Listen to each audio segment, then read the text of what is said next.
na China itong pagharang sa pangingisda ninyo? Ako po talaga ang unang hinaras ng China dyan ng 2014. Pero sa panahon naman nung nangyari na naging presidente si Rodrigo Duterte, kaya muli po kaming nakabalik. Tampok ngayon sa social media ang pahayag ng isang mangingisda kaugnay sa issue ng West Philippine Sea. Kasunod ito sa isinagawang public consultation and inquiry ng mga kongresista kasama ng grupo ng mga mangingisda hinggil sa umunay gentleman's agreement sa pagitan ng dating Pangulong Rodrigo Duterte at China sa Masinloc, Zambales, kamakailan. Sa video, makikita si Jeffrey Elad, leader ng grupo ng mga mangingisda sa San Salvador, Masinloc, Zambales. Marami na siyang karanasan sa West Philippine Sea.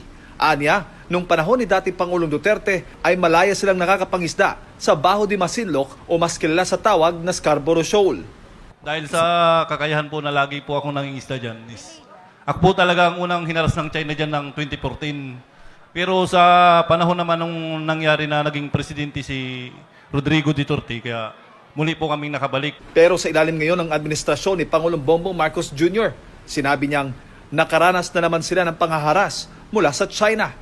Pero sa ngayon lang po ulit na nang haras ulit sila ng mga Pilipinong nangingisda. Dagdag pa nito, malimit lang din anya ang presensya ng Philippine Coast Guard na nagpapatrolya sa Scarborough Shoal, kaya wala silang ibang mahihinga ng tulong sa panahong hinahabol ang mga ito ng mga bangka ng China. Malimit lang naman po sila nakakarating dyan, sir, kung talagang may hinahatid po silang ayuda. Pero kung sa mga araw naman po na yung sinasabing patrolya, wala naman po kami nakikitang mga Philippine Coast Guard dyan. Naging emosyonal naman ang mangingisdang si Noli de los Santos dahil sa matinding kahirapan na kanilang nararanasan ngayon sa pangingisda, bukod pa sa mataas na presyo ng mga bilihin. Tinadaan ko na po sa inyo dahil ngayon na po kayo bumaba.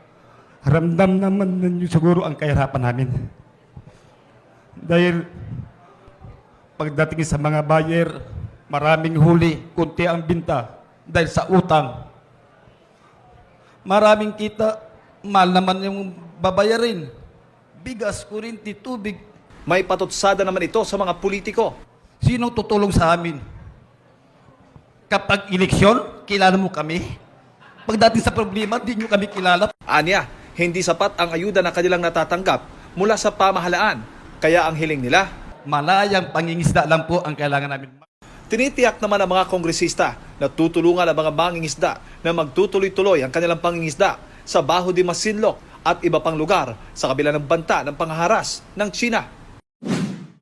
Samantala, nangangamba ngayon ang mga mangingisda sa Zambales sa kanilang seguridad kasunod ng bagong direktiba ng China na simula sa buwan ng Hunyo ay huhulihin ng kanilang Coast Guard ang mga trespasser sa South China Sea nang walang paglilitis.